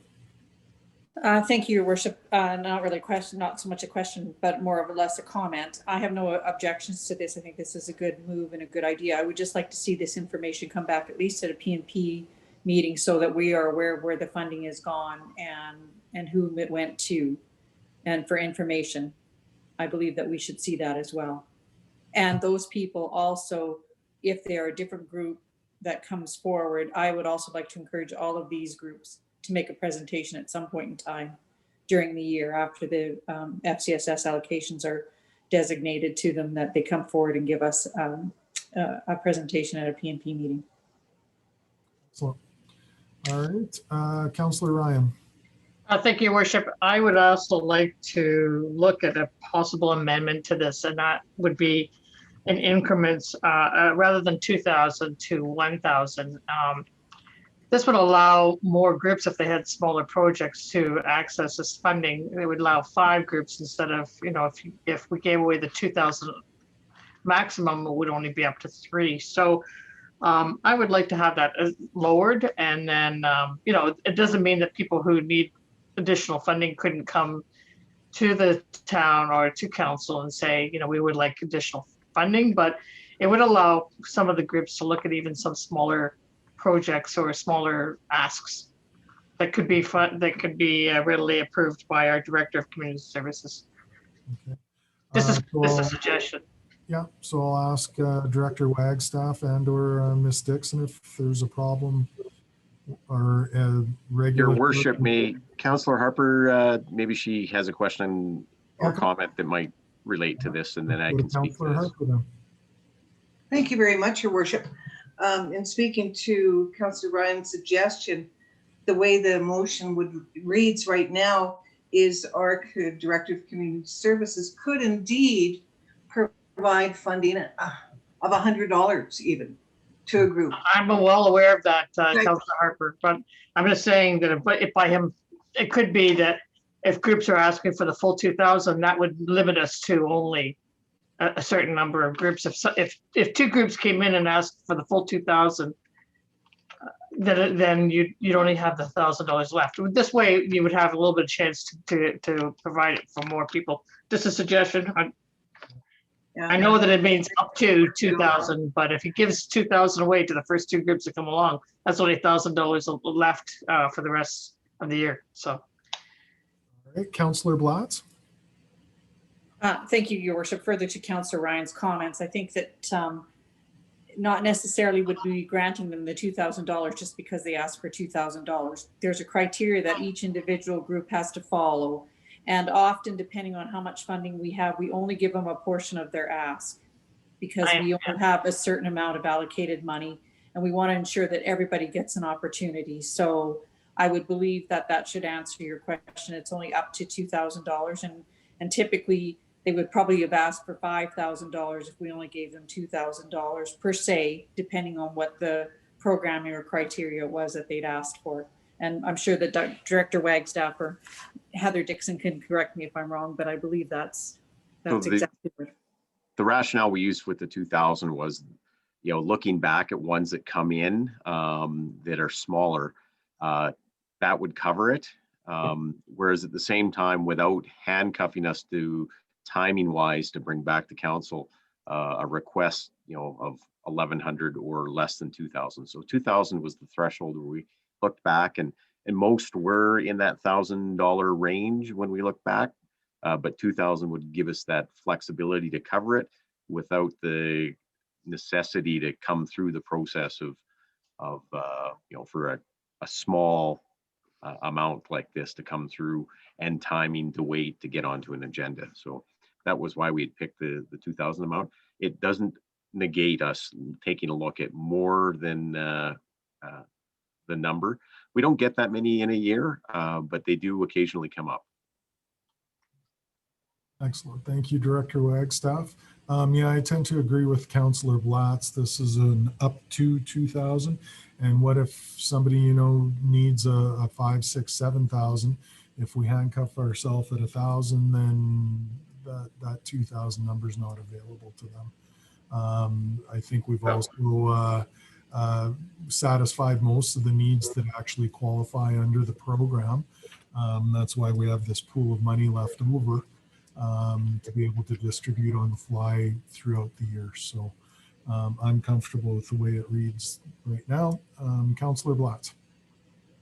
Thank you, Your Worship. And further to that too, I believe that part of it too was if this was an urgent or an emergent situation.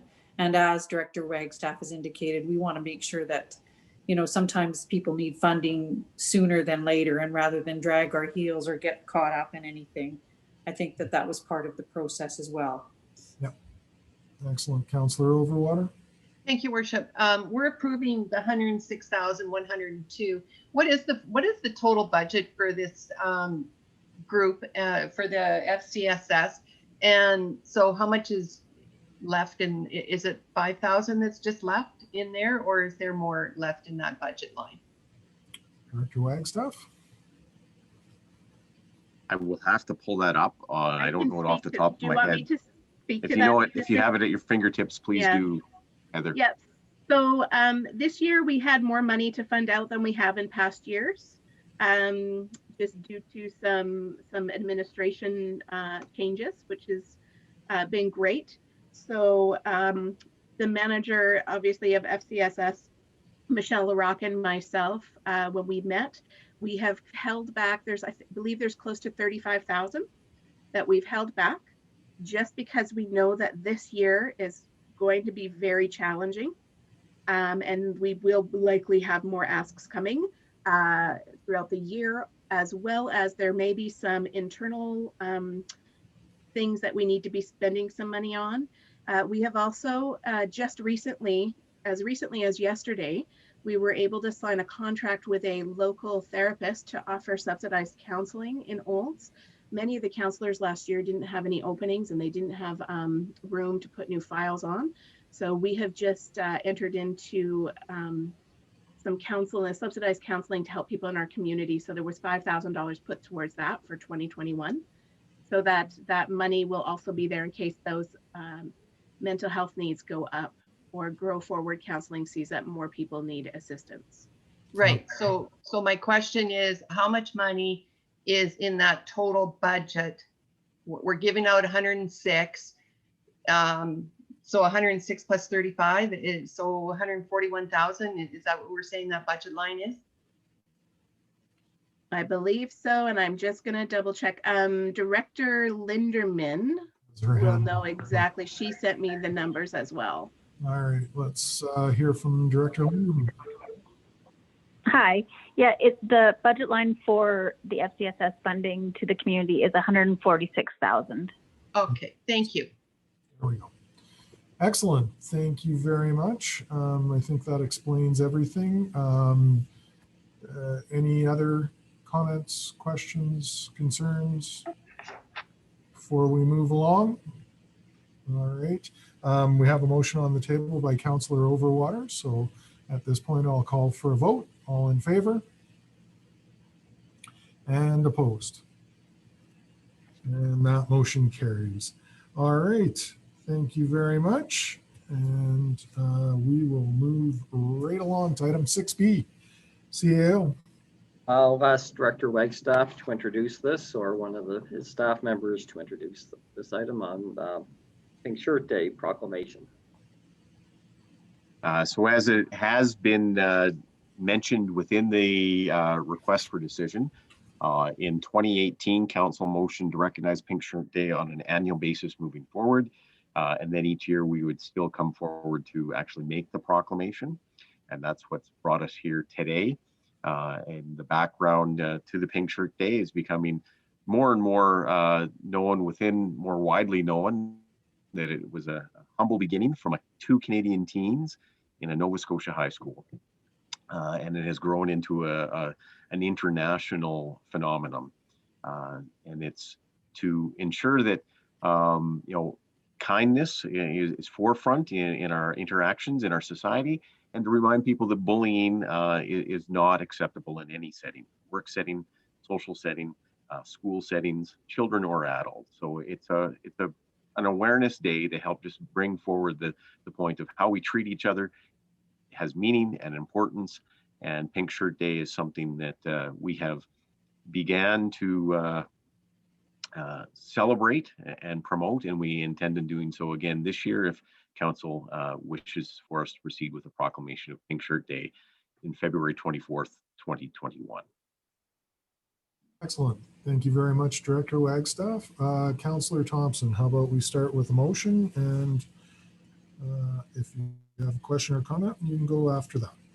Thank you, Your Worship. I would move that Wednesday, February 24th, 2021 be proclaimed as Pink Shirt Day in the town of Olds, and just support this initiative. It's a great one for the community, and we do need to be mindful of others. Absolutely. It's something that is very, very important to the well-being of our community, I feel, and been very much in support of this since we've taken it on. Anybody else with a comment? Councillor Overwater. Thank you, Worship. Yeah, I'm just wondering if, if I'm sure it is, but if it's really promoted within all the school systems, and, it would be great if our, social media people or communications people would get pictures of, all these kids wearing pink shirts, because I'm sure, it's quite a sight when you see all of them, walking around with their pink shirts. So I'm just wondering if that would be, a possibility to check that out and see if we could get something like that. Director Wagstaff? I do know in the past that we have, gone around and tried to capture our staff in Pink Shirt Day and put that out on the social media. But there's an idea that I'll pass along to the marketing and promotions plan that staff have been working on, to whether or not we can have others tagged to our hashtag and our Facebook with their own pictures as well. Excellent. All right, Councillor Harper. I was going to bring something like that up and perhaps suggest that Chinook's Edge media people be invited to share their Pink Shirt Day pictures with the town of Olds, because the town of Olds going into the schools has all that FOIP issues going with it, where Chinook's Edge has already got those bases covered. Yeah, absolutely. Good comment. Thank you. Councillor Thompson. Yes, Your Worship. Perhaps we could challenge the Catholic school system and the public school systems and include them both. That'd be great. Nothing like pitting them together. No. Not against. No, it's a friendly competition. Excellent. Any further comments, questions, concerns? Yes, Councillor Blatz. Thank you, Your Worship. I know that the Holy Trinity School is participating in Pink Shirt Day for sure. I know that. So I'm sure that if they can share it, if it's within the realm of FOIP and all of those processes, that they would probably gladly share some information, pictures and information. Well, pictures with pink shirts and masks on would be, yes, hopefully get around that FOIP issue. Mr. Merritt. Yeah, we're going to be challenged ourselves because of COVID-19. We always had the photograph taken in the lobby of our town hall for Pink Shirt Day. So we may have to be innovative and do a timed Zoom meeting with our donning our pink shirts. So something that Mr. Wagstaff and Ms. Dixon can maybe look at and try to get council at a time where we can get councilors there too. Excellent. All great ideas. Thank you very much. Councillor Ryan. Well, given the COVID and the inability to get whole groups of people together, it'd be nice to even just put our mascot in a pink shirt. Yeah. Cut and paste. Oliver would look good. All righty. So I don't think we have any more hands up. So at this point in time, I'll call for a vote. All in favor and opposed. And that motion carries. Excellent. I just want to mention that our municipal enforcement, we're the first municipal enforcement group in the province to basically get permission to have pink shirts and wear them. So I think I'm sure they'll be out in force on the day itself. Passing past their offices over the last little bit, I've seen them hanging on their doors and noticed that they're there and all ready to go, all badged up and deckled up. So that'll be good to see them in their official pink uniforms. All right, let's move along to item 6C, Heritage Day Proclamation. I'll ask the Director Wagstaff if he or one of his staff wish to speak to this one as well. Wagstaff.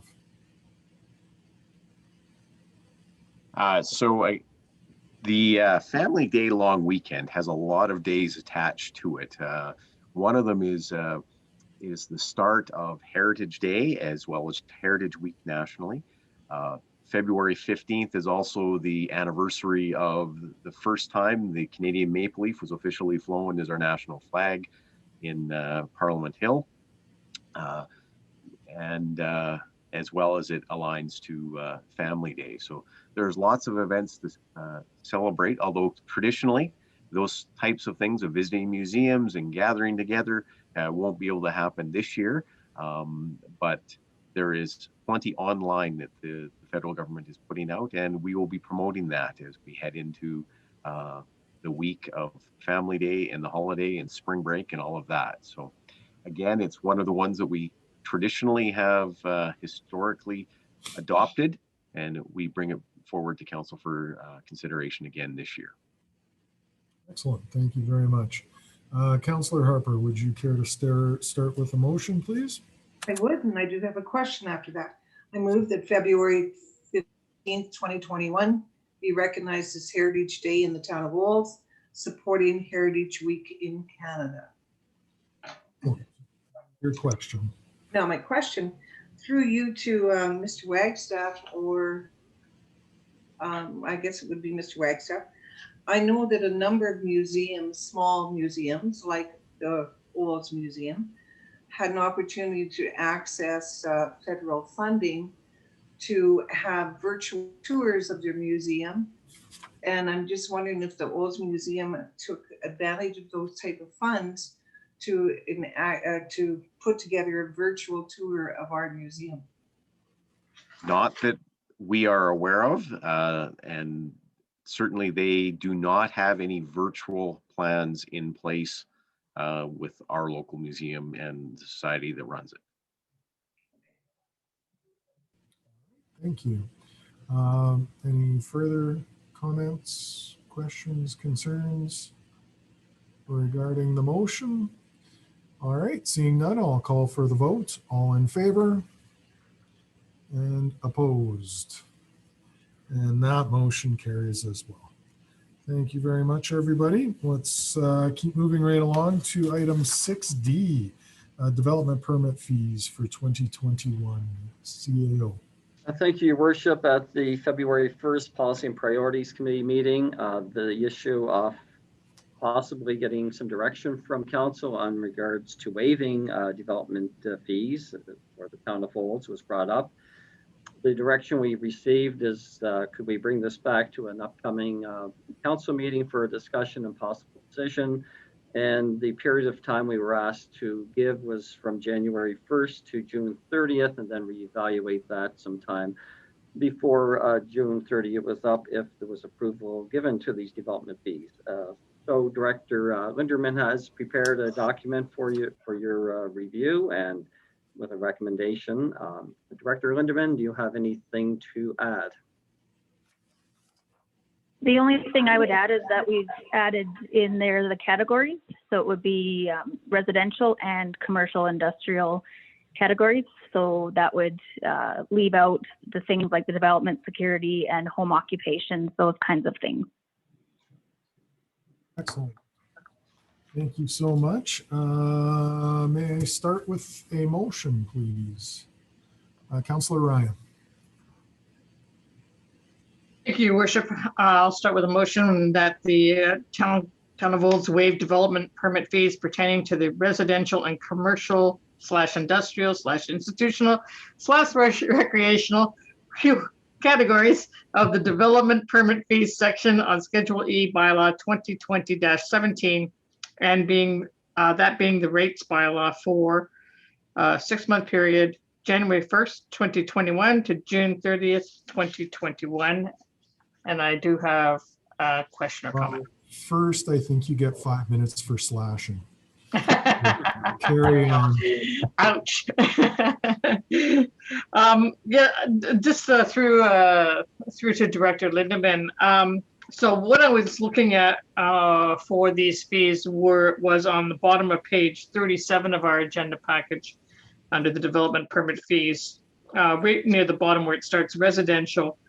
And then we have the commercial, and then you go on to page 38, and it would continue to include the area from above the signs. Is that what we're looking at then? Yes, and sorry, it does include home occupations. I was mistaken. Right. So yeah, so that's exactly the area. When I looked at this rates bylaw in the first place, those were the actual ones that I was looking at as well. So I'm good with all of that. And again, I just say that given the fact that we are still under the lots of COVID restrictions, this would be a way of boosting, maybe boosting people, companies to come to town because of the fees being waived. Maybe not, but I mean, every bit of encouragement helps, especially with the economy the way it is. And that's the reason why I raised the idea. Excellent. Thank you very much, Councillor Ryan. Are there any other questions? Councillor Blatz. Thank you, Worship, too. I support this as well. I just want to ensure that it's very clear to people that they are still going to make application for these permits and development permits, because we just don't want people to think because we're waiving the fees that they don't have to make any kind of application. They're still going to have to come forward and make those applications with the town as well, correct? Yes, and qualify under the Qualify under the proper criteria. bylaws and all of that fun stuff. And then also that the security deposits that we normally take for these development fees or permits will not change as well. Those No. security fees will still have to be paid, and Right. the completion certificate's done before those are removed. Yes. Director Yes, that's Linderman, exactly right. did I miss anything there, Director Linderman? No, that is correct. They would still need to follow all the approval process for sure. Perfect. I think we need to have clarification in this, to ensure people still understand that. Yep. All right. Definitely. I have Councillor Thompson, then Councillor Harper. Thank you, Worship. So I think this is a very good, feel-good, positive things to do for business.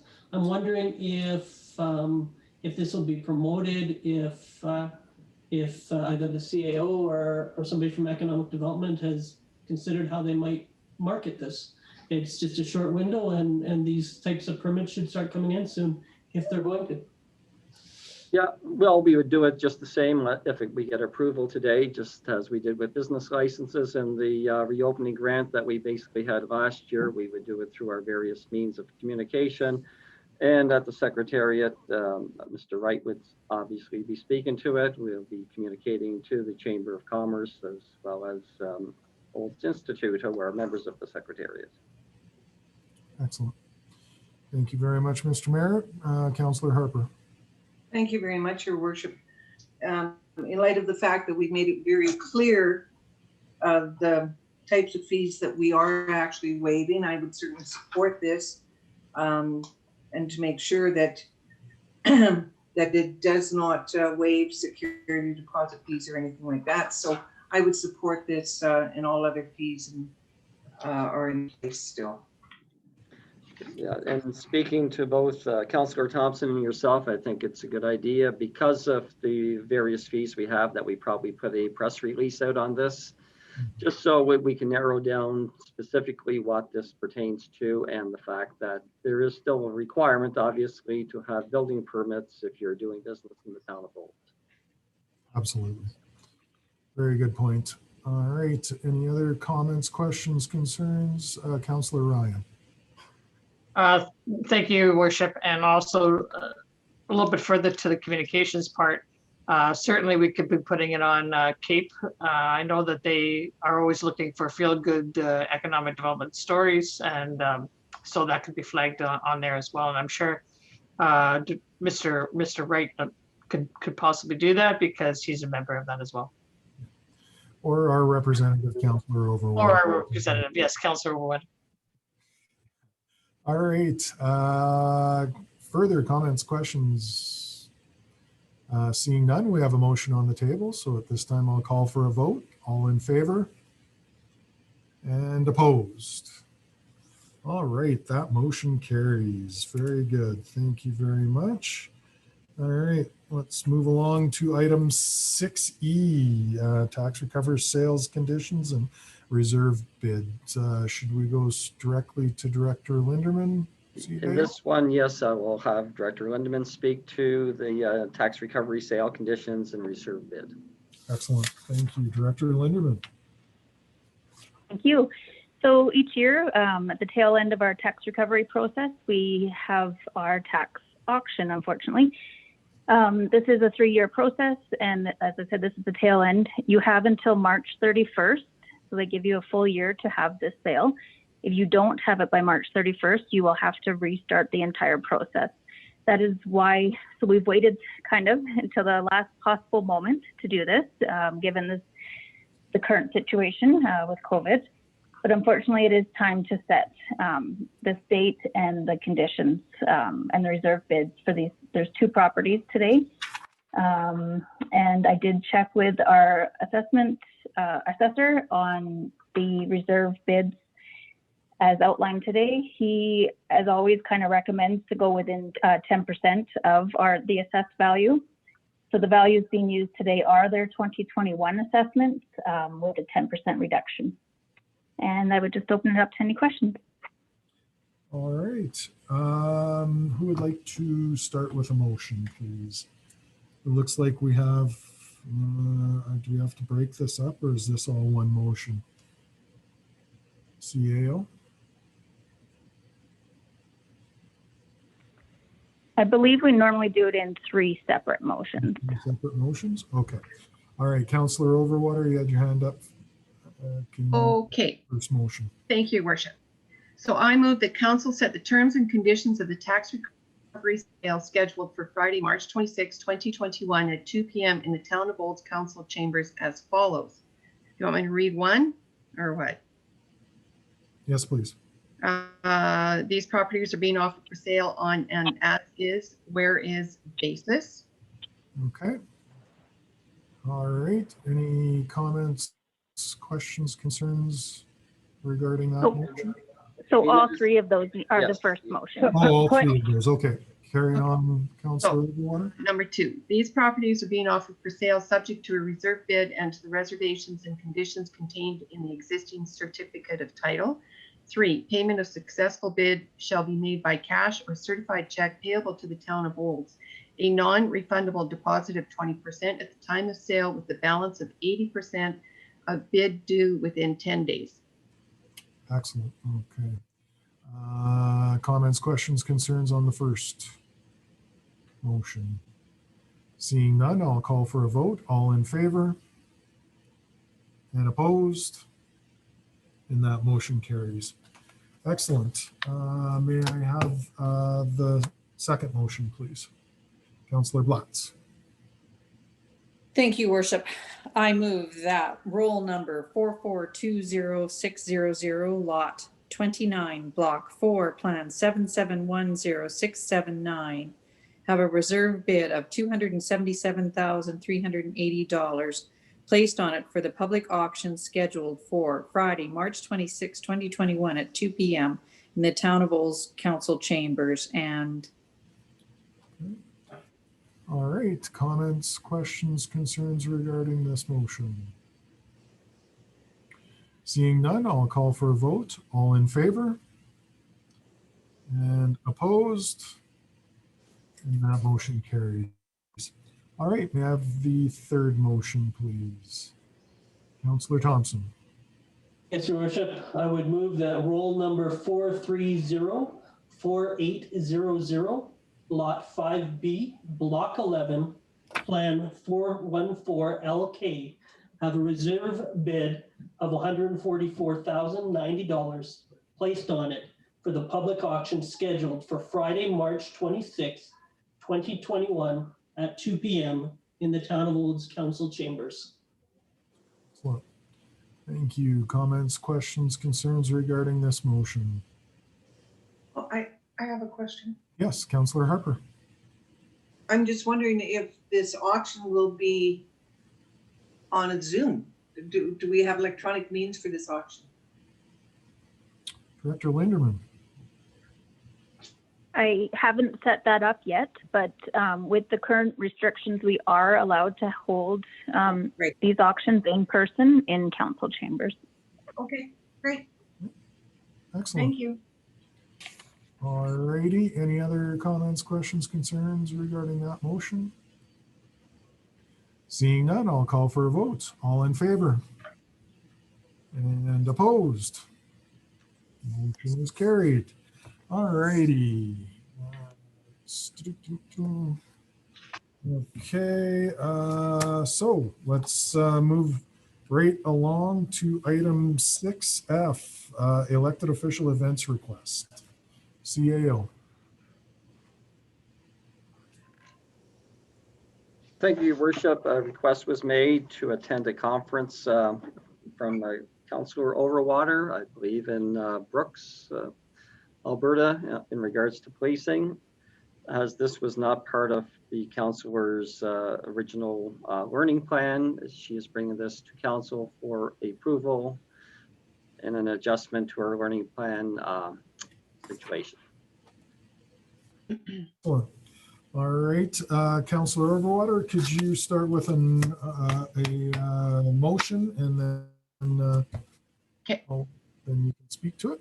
Sure. Thank you, Worship. Yes, I move that council approve the request from Councillor Overwater to attend the Alberta Association of Police Governance Annual Conference on April 23rd and 24th, 2021, and approve the proposed expenses of $1,713.20 for that conference as presented.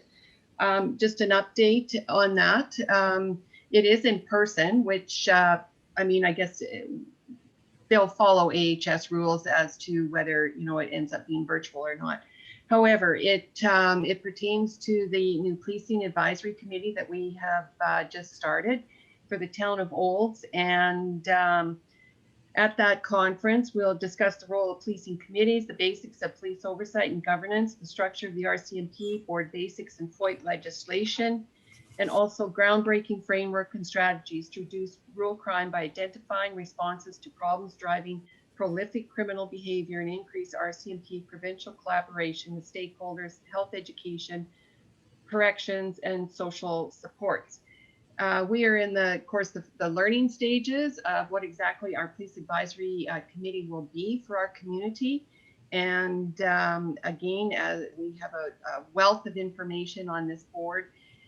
So our next meeting is February 11th, so Thursday, and we will be talking about where we see this board going, what activities or whatever we want to be involved in. We want to see how a complaint process will be. We have a community policing at olds.ca email set up right now, thanks to Mrs. Lutz and our facilitators. So, you know, we're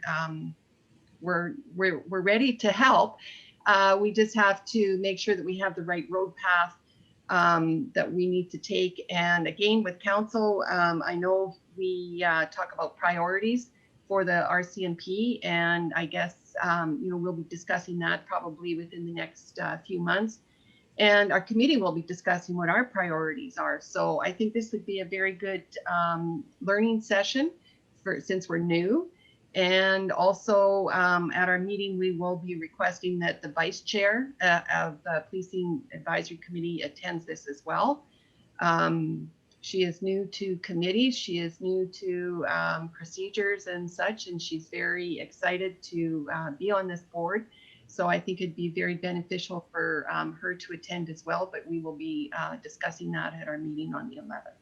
So I hope council will grant this request. It will not be an increase to my budget. It will just be a change around of different monies within my budget. Excellent. Thank you very much, Councillor Overwater. Are there any questions, comments, concerns? Councillor Ryan. Thank you, Your Worship. Being the other council main rep, I guess, on the Police Advisory Committee, I think this is a really good thing for the group to be sending the chair and vice chair to, because it does have a lot of information with regards to governance, and we want to make sure that this committee gets off to the right start, do it right the first time. So therefore, I think it's the best way to go is to make sure that the leaders of the committee have the background that they need in order to guide the rest of the committee. So I'm fully supportive of Councillor Overwater attending this conference. Thank you. Excellent. Thank you, Councillor Ryan. Anybody else? Seeing none, we have a motion on the table, so I will call for a vote. All in favor? And opposed? And that motion carries. All right.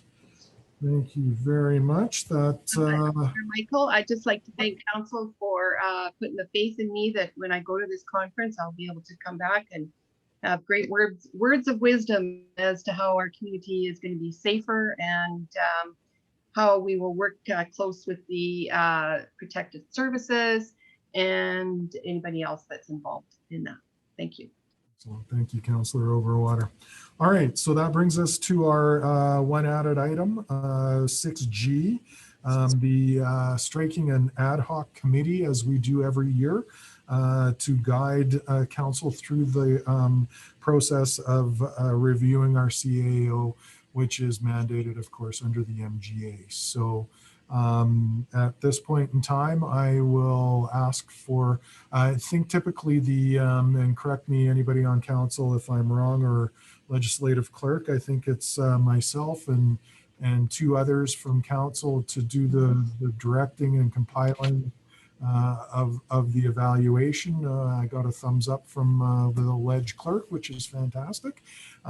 So if there are a couple of volunteers that would like to help me out with guiding this process, that would be fantastic. Councillor Overwater and Councillor Blatz and Councillor Ryan.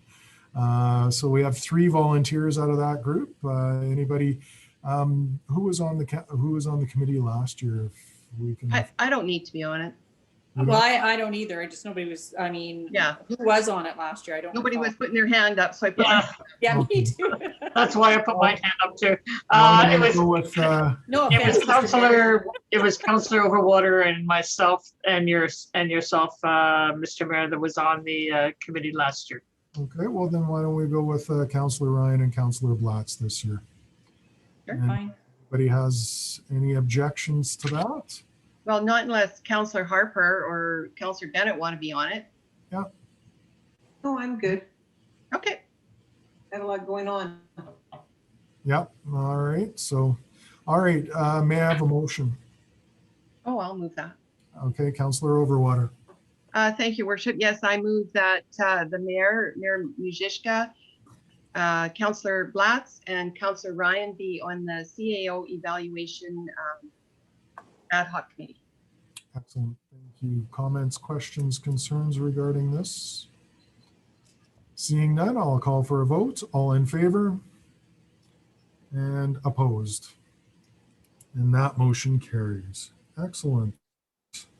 Thank you very much, everybody. That brings us to the end of new business. Next up, we have reports from council, boards and committee. Typically, we do this at the end of every month.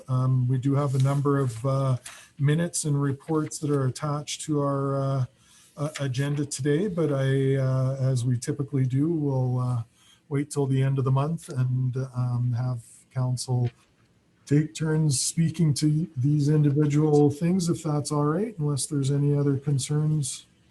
We'll move along to item number 9, correspondence and information. Mr. Mayor. Point of order, we need to make a motion to accept these reports. Oh, excellent. All right, may I have a motion? Councillor Blatz. Thank you, Your Worship. I move that the reports from councils, authorities, boards, committees, and commissions ending February 8th, 2021 be received for information. Comments, questions, concerns regarding that motion? Seeing none, I'll call for a vote. All in favor? And opposed? Motion is carried. Thank you very much, Councillor Blatz, for reminding me of that. Let's move along now to item number 9, CAO. There are 2 pieces of correspondence, Your Worship. One is from the Reeve of the Municipal District of Bonnyville, number 87. And he has sent a letter to Mayor and Council, I think to many mayors and councils throughout Alberta, in regards to the FCM and their advocacy on behalf of Western municipalities. And is that the strongest voice? That's my interpretation of what the Municipal District of Bonnyville was indicating. Excellent. The second letter, and was already mentioned by MLA Cooper or Speaker Cooper, in regards to a letter to you from the Mayor of High River in regards to the reinstatement of the 1976 coal development policy. As you heard, there was a policy announcement today with consultation, I believe, although I did not see that.